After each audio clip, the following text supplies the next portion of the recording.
هي السيلينج سكيلز هتكون في صورة حصص، وغالبا هتكون كل يوم جمعة.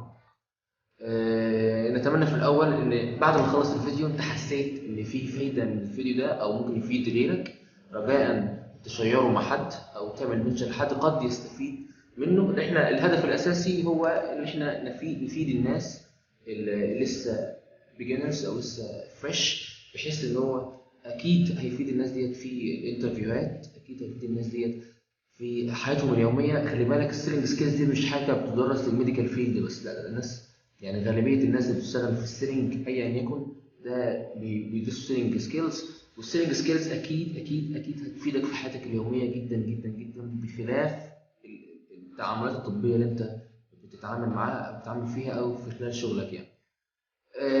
طيب هنبدأ. هو يعني إيه سيلينج سكيلز؟ سيلينج يعني بيع، سكيلز مهارات، سيلينج سكيلز مهارات التسويق. طب فين السيلينج يعني بيع؟ احنا ما بنبيعش رجال، احنا ما بنبيعش، احنا نقوم بتسويق منتجات، ماركتنج، نعمل تسويق للمنتج. عاملين زي احنا بالنسبه للدكاتره تلفزيون، انت بتدخل تستعرض ما لديك، بس احنا افضل في ان احنا في هيومن كوميونيكيشن، في تواصل، في سين وجيم، في اسئله، في كلام، في اي كونتاكت، في تواصل ايا يكن. فالادفرتايزنج اللي احنا بنقدمها اكيد افضل من التلفزيون. حتى في شركات ادويه كتير جدا عندنا في مصر مالتي ناشونال بتعمل اعلانات بكم رهيب. هل هم ما وظفوش ميديكال ريبريزنتيف ينزلوا الماركت؟ لا وظفوا. ايه السبب في كده؟ ان بخلاف الاعلان في فرق تماما بين ان انت تتفرج على تلفزيون وان انت يقف قدامك دكتور ميديكال ريبريزنتيف تتكلم معاه تستفسر منه. زي ما قلت في هيومن كوميونيكيشن، ده مهم جدا جدا جدا ان احنا نوصل لسيلينج بوينت او نوصل لحد يشتري او ما يشتريش. كل ده هنفهمه يعني ايه بعد كده. طيب انا كميديكال ريبريزنتيف بتعامل مع مين؟ انت طالما اشتغلت ميديكال ريبريزنتيف فانت عباره عن ادفرتايزنج او بيرسونال ادفرتايزنج للكاستمر، بيعمل ادفرتايزنج للكاستمر. يعني ايه كاستمر؟ زبون.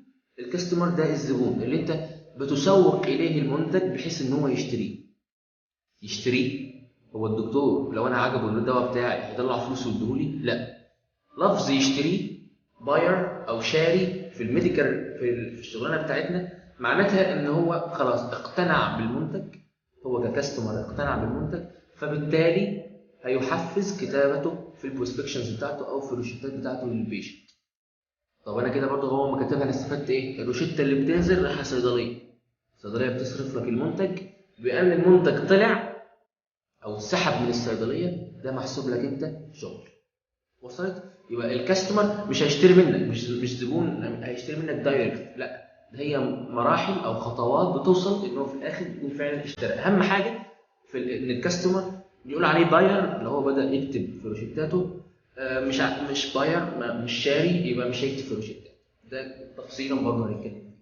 طيب هو الكاستمر بقى باير شاري، هيشتري ايه؟ يشتري برودكت. يعني ايه برودكت؟ البرودكت ده هو المنتج. البرودكت هو المنتج اللي انت شغال عليه. طب المنتج اللي شغال عليه ده في منه حاجتين، في حاجه اسمها بنفيت، في حاجه اسمها فيتشرز. يعني ايه بنفيت؟ يعني ايه فيتشرز؟ الاول نمسك الفيتشرز. الفيتشرز ديت هي الخصائص الملموسه بتاعه البرودكت بتاعك. يعني ايه خصائص ملموسه؟ البرايس، شكل الباكج نفسها، باكج يعني علبه، الميديكال الاكتيف انجريدينت بتاعته، الدوز ايا يكن، ده كله حاجات ملموسه اسمها فيتشرز.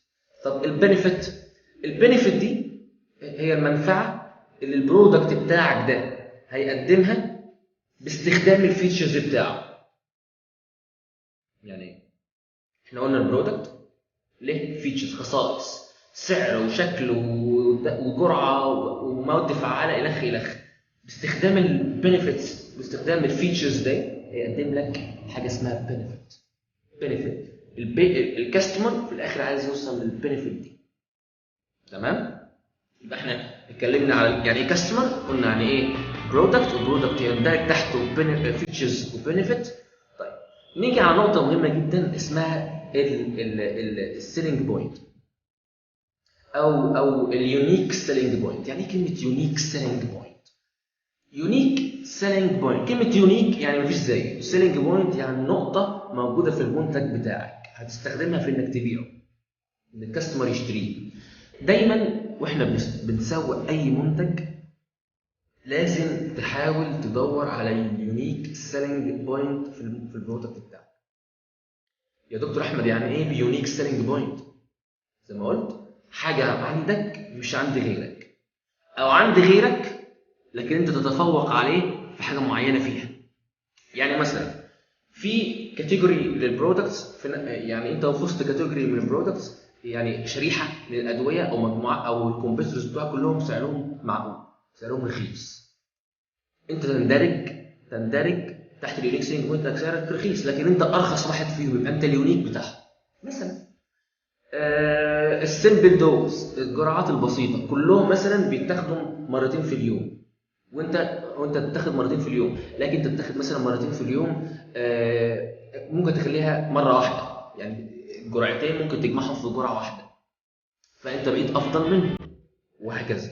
دي كلها اليونيك سيلينج بوينت، انك تحاول تدور على نقطه عندك مش موجوده عند غيرك، ولو حتى كانت شكل العلبه احسن. يعني انت لو كله زي بعضه ممكن توصل بيك انك تقول ان شكل علبتي افضل، ممكن. يعني انا بوصلك لابعد الحدود، لازم تدور على اليونيك سيلينج بوينت. طيب، في سؤال في بدايه السيلينج سكيلز قبل ما ندخل بقى في التفاصيل والدكاتره والكلام ده، لازم تعرف هو الكاستمر بيشتري ليه، او عامه why people buy things، ليه الناس بتشتري حاجه. فلنتخيل ان انت عايز بنطلون. يعني ايه عايز بنطلون؟ احتياجك الحالي هو البنطلون ده، احتياجك الحالي هو البنطلون. يبقى انا عندي ديفيشنت في شيء معين، عندي نقص في شيء معين، او عندي ديفكت، يعني عايز اعوض النقص اللي عندي ده. هو مش لازم يكون ناقص، يعني انت مش ماشي من غير بنطلون، لا، يعني انت ممكن يكون عندك بنطلون بس حصل فيه شيء معين عايز تغيره، او البنطلون ده في حاجه احدث منه ظهرت، او البنطلون ده هتخليه تركنه في جنب شويه عشان تجرب حاجه جديده، وهكذا. انا بقول الكلام ده يعني مجازيا على شيء هوصله في الاخر. طيب، انت دلوقتي عندك الديفكت ده، عندك النقص ده، فقمت انت نازل الماركت رايح تشتري البنطلون. هنخش على تقسيمه الدكاتره، بس قبل ما نخلص، قبل ما نخش على تقسيمه الدكاتره، هنكمل في قصه البنطلون دي بطريقه مبسطه عشان تفهم الكلام اللي جاي. انت وانت رايح تشتري البنطلون، هل انت وانت رايح تشتري البنطلون زي اخوك، زي اختك، زي باباك، زي مامتك، زي صاحبك، زي انتيمك، زي توأمك؟ اكيد لا، في فرق. تفرق في ايه؟ انت مثلا عايز تجيب البنطلون، ما يهمكش سعره، ما يهمكش تجيبه منين، المهم يبقى بنطلون خامة نظيفة جدا ويكون ماركة. غيرك انا ما يهمنيش يكون ماركة ولا لا، ما يهمنيش اسمه ايه ده، ما يهمنيش يعني خامته عاملة ازاي، المهم السعر، البرايس. في غيرك انا لا يهمني سعر ولا يهمني خامة، المهم انا مثلا افتراض انا رايح تاون تيم والبنطلون اللي هي عنده هجيبه براند معين، حاجة معينة انا عايز. دي ممكن تكون الكاتيجوريز بتاعتنا في الناس اللي راح تشتري. في واحد بقى ايه، هو عايز بنطلون بس مش شاري بنطلون، دي برضو نوع من انواع، لسه هندخل فيها في التفصيل، نوع من انواع الناس انا عايز بنطلون بس مش شاري، انا مرتاح في بنطلون. الناس كلها بتقول لي انا محتاج بنطلون جديد، لكن انا مرتاح في البنطلون بتاعي، مهما اتنططت قدامي ان انا اغير البنطلون مش هغير. طيب، القصه الحدوته دي بتاعت البناطيل دي هتاخدنا لايه؟ لتصنيف او تقسيم الدكاتره. هو الدكاتره بيتقسموا الى 4 كاتيجوريز، 4 تقسيمات عامه، غالبيه الدكاتره تندرج تحت ال4 تقسيمات دي. ندخل في اول خانه ديت الديفنسيف او ريزيستنت. يعني ايه كلمه ديفنسيف او ريزيستنت؟ لسه من شويه قايل لك انت لو بنطلونك بايظ مثلا او في تقطيعه وغيرك كلهم بيقول لك ان في تقطيعه، او انت محتاج تغير البنطلون بس انت مقتنع باللي انت لابسه مش عايز تغير، انت شايف نفسك الوضع الحالي اللي انت فيه هو افضل ما يناسبك. طيب، الديفنسيف، الدكتور الديفنسيف او الريزيستنت ده دكتور في منه برضو حاجتين تحت. انت داخل تعمل له بروموشن او داخل تكلمه او تعمل له ادفرتايزنج على المنتج بتاعك، تمام؟ انت هتخش تتكلم على المنتج، وانت بتتكلم على المنتج يقول لك لا شكرا انا ما بحبش المجموعه دي. ليها اسباب. السبب قد تكون اعراض جانبيه، قد تكون كومبلكس دوز، جرعات معقده، قد تكون هو ما بيحبش المجموعه دي. ده ديفنس. يعني مهما تحاول تقنعه، مع ان انت في التريننج بتاعك واخد ان ده احسن من المجموعه اللي هو بيكتبها، واخد ان ده امن اكثر امانا من سيف يعني عن المجموعه اللي هو بيكتبها. انت واخد تريننج وكلامك صح، كلامك مش غلط، مفيش شركه تكتب كلام هبل وتديه للميديكال، لكن هو مصمم على المكان ده اسمه الريزيستنت او الديفنس. ادي اول نوع. في نوع تاني من الديفنسيف برضه، تدخل تقول له يا دكتور انا احسن واحد في الماركت في البرايس، يقول لك لا، في غيرك احسن منك في البرايس، او في غيرك يعني ايه البرايس بتاعه في الرينج بتاعك. ده بيدافع عن الميديكالز التانيين او زمايلك التانيين في عدم وجودهم. ده ديفنسيف، مش عايزك تتكلم على حد مش موجود، ما تتكلمش على حد، هو عايز يوصل للنقطه دي. فاحنا عامه لازم تحط النقطه دي في دماغك بعيدا عن موضوع الديفنسيف. دايما وانت تتكلم على منتجك ما تقولش اسم المنتج نهائي، اتكلم على الكومبيتيتورز، تتكلم على نفسك فقط، احصر دعايتك على نفسك فقط. لان انت ممكن لما تتكلم على اسم منتج تاني انت كده اكنك عملت له دعايه ليه، مع انك شتمت فيه بس انت عملت دعايه فيه عشان هو ما اتكلمش عنك مثلا لو انت اتكلمت عنه. دي حاجات حوارات طويله، لكن دايما قول كلمه كومبيتيتورز يعني زمايلك اللي معاهم نفس المنتج بس من شركه ثانيه، تمام؟ ده النوع الديفنسيف. في نوع تاني العكس خالص بقى اسمه الفريندلي. الفريندلي ده ايه هو الفريندلي ده؟ الفريندلي ده خبيث شويه. هو قد يكون خبيث، قد يكون فعلا فريندلي. طب يعني ايه كلمه فريندلي؟ فريندلي يعني صاحبه، تخش له العياده ازيك يا دكتور، يقول لك معالي فخامه الدكتور، وهو بيقول لك كده ويفخم فيك واخبار سيادتك، والله لا اجيب لك شاي ويجيب لك كنز ويقعد معاك يدردش بالساعات، واخبار ماما ايه، واخبار العيال ايه، واخبار مراتك عامله ايه، وياه بيجيب هري. ده برضه من انواع حاجه اسمها توكاتيف هنتكلم فيها بعدين. ده ليه هدفين، يا اما هو فعلا شخصيته كده هو راجل محترم وطيب بيتعامل مع الناس كويس جدا جدا جدا وعايز يخدمك، لو هو شافك انك تستحق الخدمه، لو انت كويس معاه، لو انت جدع، لو انت طالما هو اقتنع بشخصيتك حبك من الاخر هيكتب لك. ده ادي خانه ايه. الخانه الثانيه من الفريندري ده صاحبه اول نفس الحوارات بتتكلم بس انت اول ما تطلع من العياده فخس عليك وعلى اللي بعتك ليه، مفيش هنا تاني، مش كرها فيك، انت ممكن تكون اتعاملت معاه كويس جدا بس انت ضيعت له وقته، يعني هو اللي اتكلم بس انت ضيعت له وقته. هو عايز يديك انطباع ان هو هيكتب لك وهيحقق لك التارجت مره واثنين وثلاثه، فانت لما تطلع من العياده ايه ده، انا كنت بزوره مرتين في الاسبوع، مره كل اسبوع، ليه يا عم انت هزوره كل مره، يعني ازوره في الشهر مرتين ولا حاجه، ده هيكتب لي ده خلاص وعدني، مش عارف ايه. هو عايز يوصلك للنقطه دي انك تقلل زياراتك ليه، يعني مش هيكتب لك. يبقى احنا كده حدتين عكس بعض في النقطه بتاع الفريندلي ده. ثالث نوع من الدكاتره، الثالث والرابع هم حاجتين برضو يعتبروا عكس بعض. في نوع من الدكاتره اسمه سوليوشن. يعني ايه كلمه سوليوشن ده؟ سوليوشن ده نوع من الدكاتره بيبقى فيهم بيندرج تحتهم اللي هم الاساتذه الجامعيين. نوع من الدكاتره بيحب شغل البحث، بيحب يبقى دايما على آخر ما توصل إليه الأبحاث والدراسات والكلام ده. ممكن يكون شغال هو أصلا في أبحاث، ممكن يكون شغال هو ممكن يكون أستاذ جامعة، ممكن بس الراجل ده هو قد يكون فليكسبل شوية. ليه قد يكون فليكسبل شوية؟ لأن أنت لو دخلت له بمنتج جديد ولو كان نفس المادة الفعالة موجودة قبل كده، لكن أنت داخل له باسم جديد، هو عايز يكتب الاسم الجديد، هو عايز يجرب المنتج ده، دايما بيبحث ريسيرشر بيبحث، عايز يستكشف، عايز يعرف، عايز يجرب، عايز. ده نوع كويس جدا جدا من الدكاتره.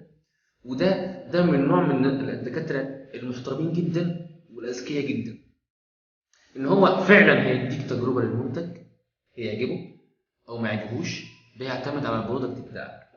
طيب في نقطه بس نخليها الاخر، ده السوليوشن. عكسه الباست باك. باست باك ده نوع من الدكاتره اللي دايما غالبيته ما تلاقيش فاتح الزيارات، ما بيزورش حد، تلاقيه بيتعامل المناديب بطريقه وحشه جدا. يعني انت دكتور وقاعد قدامه بيحسسك، ممكن يقول لك يا استاذ، ممكن يقول لك اي حاجه، مش عايز يزورك، حاسس دايما ان انت هتضيع له وقته. ليه بقى؟ باست باك ده بياخد معلوماته وبياخد الدواء اللي هيكتبه من اساتذته. انا مثلا ده مثلا دكتور فلان ده كان استاذي في الجامعه، هو نفس التخصص بتاعي، وانا عارف ان هو بيكتب مجموعه كذا، اكتبها لان انا واثق فيه، والراجل ده في نظري ايديال، يعني حاجه مثاليه، حاجه قدوه، انا عايز امشي زيه، عايز اطلع ابقى زي الاستاذ، اكتب زيه. فبالتالي انا كطبيب في الحاله ديت مش محتاج اقابل مناديب، مش محتاج اشوف دكتور مندوب قدامي واكلمه في منتج اضيع وقتي ليه؟ ما انا استاذي بيكتب كذا هكتب زيه. او شوف زميله هو اخر حاجه وصل لها يا اسطى، قول له والله يا اسطى الدواء الجديد ده حلو، طب احنا نجرب، من غير ما يضيع وقته، لان ممكن يكون بيتبع زميله، بيتبع استاذه، او ممكن يكون هو مقتنع ان الدكاتره اللي بيجوا يزوروه هم عباره عن اضاعه وقت. وخلي بالك من النقطه دي، حكايه اضاعه الوقت ده دايما حاول تكون انت حساس جدا في حاجه اسمها فيل ذا روم. فيل ذا روم ديت مش مالهاش دعوه بالسيلينج سكيلز، لكن هي حاجه من يعني هيومن، يعني حاجه من طبعنا. فيل ذا روم ديت تدخل الدكتور متوتر ما تدخلوش. داخل الدكتور انت عارف ان هو عنده خناقه، عنده امتحان، عنده ايا يكن، الزباين بره بيتضربوا في بعض بالجزمه ومش طايق حد، يقول لك مش عارف ايه، ايا كان العذر دايما التمس العذر، واول ما تلاقي عذر تستغله. اول ما تلاقي عذر تستغله. يعني ايه؟ تسيب الكارت ووصل بس للدكتور جوه ان دكتور فلان الفلاني بيقول لك مثلا بقاء لله، يقول لك مثلا ربنا يعين سيادتك. حاول دايما تستغل الموقف صح، لانه اما الكارت يخش قدامه راجل محترم، اما تجيله تاني هيفتكر الاسم اكيد، لان انت قدرته، شاركته الموقف، فده اكيد نقطه ايجابيه. ودايما انا على نفسي بعمل الحركه دي، اما واحده تكون مثلا دكتوره ولدت، يا لهوي بوكيه ورد وعلبه الشوكولاته، مش والله ممكن ما يكونش من الشركه، انا لو نفسي ممكن اروح. كانت اول ما عملت الموضوع ده كنت عرفت ان في دكتوره محترمه جدا بزورها وبهتم بزيارتها جدا، كانت ولدت وقعدت حوالي فتره طويله جدا ما تنزلش العياده. تاني يوم بعد ما عرفت ان هي والده بعت لها مسج طويل كده، ما جبتش فيه سيره المنتج، ما جبتش فيه اسم الشركه، في الاخر كده كونجراتيليشنز مش عارف ايه والف مبروك وايه، في الاخر خالص دكتور احمد ياسر. رحت لها بعدها باسبوع، انا دخلت بس دكتور احمد ياسر مش عارف ايه، انا يا دكتور انت كنت بعت لي، عملت معاها شغل محترم جدا، رساله 35 قرش بعتها لها على الموبايل، فرقت معايا جدا جدا جدا مع الطبيبه دي. وده ليه؟ لان انت دايما حاول تحسس البني ادم اللي انت بتتعامل معاه ان هو مش مصدر فلوس بالنسبه لك، او هو مش مصدر كتابات، لا هو هيومن بينجز، انا هيومن بينجز، هو عنده فيلينجز، انا عندي فيلينجز، في احنا الاثنين على طاوله واحده، انت داخل له عشان بزنس، والكلام في البزنس لا يلغي تعاملات الشخصيه. ما بتكلمش مع علاقتك انت بمديرك ممكن يبقى صاحبك وانتيمك مش عارف، انت لو قصرت في الشغل يفيدك، ما بتكلمش في كده، لكن في التعامل مع الكاستمر، مع الزبون، مع الفارماسيست لازم يكون في بينكم ود. ليه؟ انت دايما كده، حتى لو مع صاحبك ان قدمت الود، ان عايز حاجه من صاحبك بتعمل ايه؟ تروح عين وازيك يا صاحبي وانت حبيبي، نروح وايه وفي الاخر بعد اذنك انا عايز كذا، بعد اذنك لو تعرف تخدمني في الحته الفلانيه، لو انما تخيل انت رايح لواحد مش مستحضر بقى، راح اول واحد يا دكتور انا عايزك تكتب لي. انت مين يا ابني؟ انت مين؟ في غيرك بيزورني بقاله 5 6 10 11 20 سنه، بثق فيه، بثق في منتجه، عارفه كويس، راجل محترم. ده غيرك اللي هو بيزوره ومنتظم معاه في الزيارات. انت داخل، انت واحد غريب داخل وسط 2 بقالهم سنين مع بعض، داخل وسطهم عايز تاخد من واحد معين اكل عيشه، او تاخد منه رزق، او تقلل كتاباته او فالطبيب اللي علاقته كويسه مع دكتور مندوب صعب الدخول معاه، الا لو انت اثبت ان انت كنت انت جدير بالثقه اللي زميلك او هو الكومبيتيتور الثاني واخدها، فانت تقوم داخل معاه في نفس الصفه اللي هم الناس المحترمه، الدكاتره الكويسين اللي بيزوروني، الناس ديت انا عايز اخدمها، فانت عايز تدخل في المنطقه دي.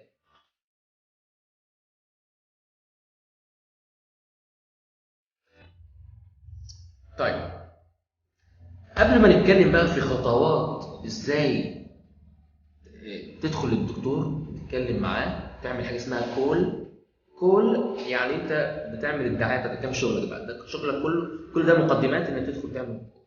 طيب في حاجه الاول بس الدكاتره عايزين نوصلها، الدخول الى البروسبكشن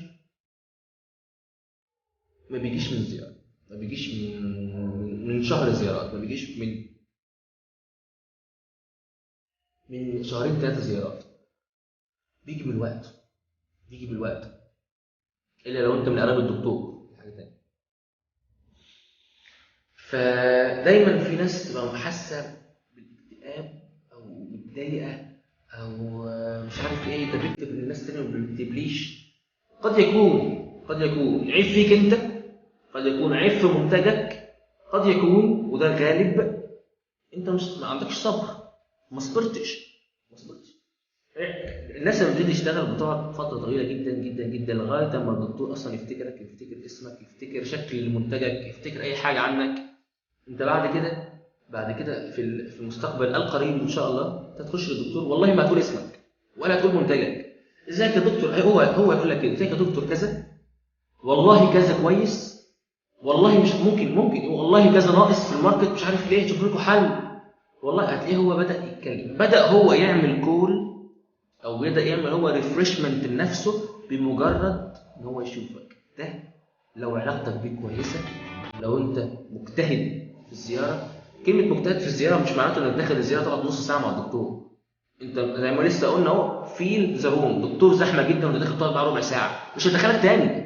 ممكن والله يقول اساسا انت بره ما تشوف الراجل ده ما تدخلوش.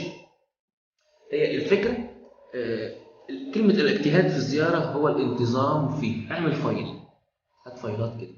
انت مثلا عندك في لستك 50 دكتور، تعمل فايل، هيبقى عندك 50 فايل لكل دكتور. 50 فايل ديت يعني ورقه في الشهر، يبقى عندك 50 ورقه، كل دكتور اسمه عباره. انا رحت للدكتور يوم كذا، عملت معاه كذا، هو قال كذا، وصدقني النقطه ديت ان وصلت لمديرك انك بتعمل الكلام ده، يا لهوي ده ممكن يرقيك مكان. انت كده بص قمه الاجتهاد، انت عامل شغلك وزياده. ليه بقى النقطه دي مهمه؟ انك لما يدخل الدكتور وتفكروا انت قلت ازاي كذا، هو في باله يحصل كده في موديفيكيشن بيحصل. الراجل ده مهتم بيا، يبقى شايف انه مهم، يبقى انا مهم بالنسبه له. هو كده وقف عند علامه استفهام، هو انا مهم بالنسبه له؟ دورك وشطارتك انك تعرفه ان هو مهم بالنسبه لك، ده هو فعلا مهم. انك بقى تشكر وتمدح، وانا من غيرك ما اسواش، ومنتجنا نايم وحضرتك ان شاء الله هتكون السبب ان هو يقف على رجليه، وي اديله الاهتمام. ودايما حاول دايما تعكس انجازات الطبيب في حقك في حاجه حصلت لك. يعني ايه؟ والله يا دكتور حضرتك لما بدات تكتب لي انا ده خلاني ابقى سعيد جدا ان موجود فريش زي حضرتك في دكتور في مقام سيادتك يكتب لي انا. هينبسط والله، هتلاقي في النص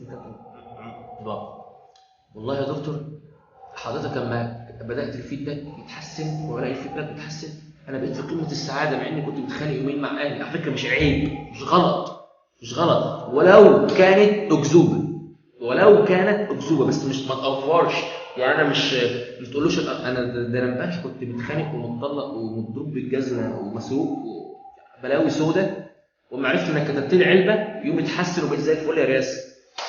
يقول لك احنا مثلا على فخاتك قوم روح. مش كده.